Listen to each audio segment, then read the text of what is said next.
We're back now live from the University of Nevada in Las Vegas, the home of tonight's third and final presidential debate. Both candidates will take the stage tonight embroiled in controversy. Trump is facing multiple sexual assault allegations and is trailing Hillary Clinton in the polls. Clinton has been dealing with a fresh round of questions about her authenticity and trustworthiness after the hacking of her top campaign advisor's emails. We want to head inside the debate hall now, and our Norah O'Donnell, who's with John Dickerson, Bob Schieffer, and Gayle King. They'll be leading CBS News' primetime coverage starting at 9 p.m. Eastern. Norah? Hi, Elaine. Thank you so much. Yeah, we're all here early before this debate starts. Bob, I have to start with you because your comments after last week's debate went viral. I mean, you said it was like WrestleMania. It was disgraceful, I think is the word you used. Yeah, and I meant it. Yeah, I'd never seen anything quite like that. I thought the whole thing was just embarrassing, and one hopes that we can kind of lift the level of discourse tonight. But, you know, from what I've heard over the past week, I see no evidence that the elevator is going to stop going down. How can we lift the level of discourse when already Donald Trump says that he's bringing President Obama's half-brother, who he has no relationship with, who is an out-and-out Trump supporter? How does that lift the level of discourse? Already you're throwing down a gauntlet there just by his presence. Yeah, he has no intention of lifting the level of discourse. He's going to change the level of discourse. We saw at the last debate, you know, we had some question going into it, not the hour before, because in the hour before he pulled off a stunt that nobody's ever done before. But the day before, people wondered which Donald Trump was going to show up, the one that was pursuing the strategy they'd had for the previous 6 weeks, where he was trying to build his coalition. Politics is about adding people to your coalition. And then he decided, roughly when the videotape came out, that there was no more addition, that he was just going to rile up his supporters, and he's been on that path ever since. And that is the part that I don't understand about his strategy. I mean, if his strategy is to win, I saw nothing over the past 10 days where he was trying to broaden his support. He said nothing that would attract, it seems to me, women, married women, younger people. It was all a message aimed at his current constituency, basically old white guys. And he's promising it old white guys. Why are you laughing? I just think that's funny. I see a lot of old white guys as we're walking around here. But you know, he promised Norah earlier today. He said bringing the half-brothers just the appetizer. He has even more in store with surprises. I have no idea what that means. Do you? Well, who he's going to be bringing? I mean, both campaigns have already announced who are going to be their guests. Yes. Though the guests we know, I'm sure there's some surprises still to come tonight. But one of the guests that he's bringing is a new woman who has just come forward accusing Bill Clinton of sexual assault many years ago. So, Bob, to your point, he's going to do a repeat of the debate, which is bringing another Bill Clinton accuser into the debate hall tonight. And that, I think the strategy, to the extent that one is discernible, is that he's going to get his core supporters to a red-hot boil, to mix cooking metaphors, and then he's going to drive down the support of the Clinton. I mean, that's the only way this works, is that you so depress turnout for the other side that your core support becomes bigger. It's a 1,000-to-1 shot, but that's the only discernible strategy you could come to. But if you look at the empirical evidence, and what we have now is some polling evidence that doesn't appear to be working. Our last CBS News poll shows that he's lost 7 points among Republicans. Among men, white men, which is the base of the Republican Party, he was up 11. Now he's only up 2. And Hillary Clinton has a 19-point lead among women. So is he not trying to set up a strategy to win, or is he trying to set up some sort of a strategy to make an excuse for losing?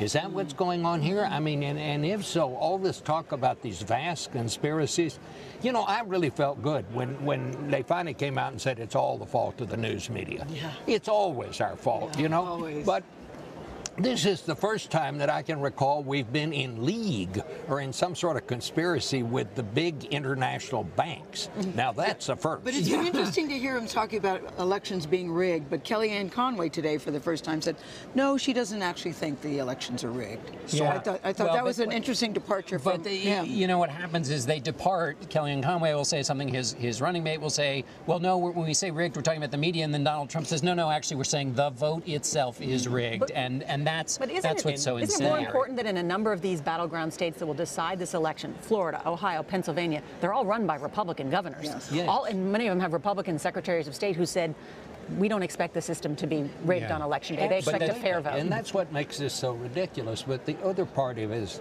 this is dangerous talk. The great strength of America is the way we have a peaceful transition of power. We elect people for a certain period of time. When their time is up, they leave, and the other person comes in.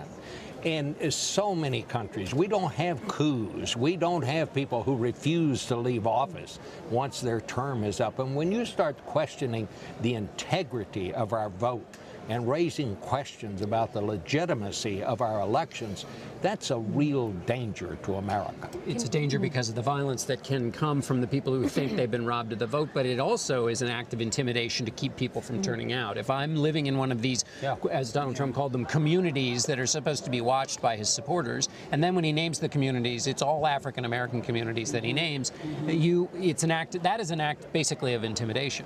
We are here in Las Vegas, otherwise known as Sin City, and there's a phrase. Little irony there. Yeah, and there's a phrase, in poker they call it a heads-up match, when you play poker just against one other person, and that usually then comes down to some skill. We know what the debate topics are going to be tonight. They're immigration, debt and entitlements, the Supreme Court, foreign hotspots. And the best one, I think, tonight, fitness to be president. They're going to be doing push-ups. Fitness to be president. That's going to be interesting. This is going to be the case where what happens in Vegas is not going to stay in Vegas. It's going to spread far and wide. What about this? May we have the most substantive debate thus far? No. Yeah. I mean, okay. short answer is no. Yeah. I mean, in part because Donald Trump has shown no interest or aptitude in the issues. I went back and reread the first two debates. I mean, he's an assertion candidate. Things will get better because I say so. There's no marshaling of evidence. There's no argumentation.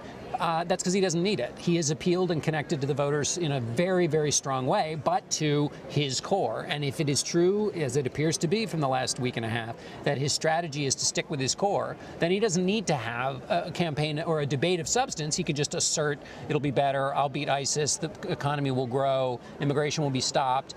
That's not a debate. It's just a series of assertions. But he can't win without expanding his core. That's why I don't understand why unless his job is to make Hillary Clinton so objectionable that people don't turn out, and it appears that that is the strategy that he's been employing, which is why he's bringing in these outside figures. It's why he's raising every possible scandal associated with the Clintons. It's why if he's going to win very ugly. No, on the way over here, I was in the elevator with a guy coming down saying, "Hey, are you going to the debate?" He goes, "Nope. I'm going to go drink," because I've just had it with both sides. He said, for me, and I said, "Where are you from?" He's from California.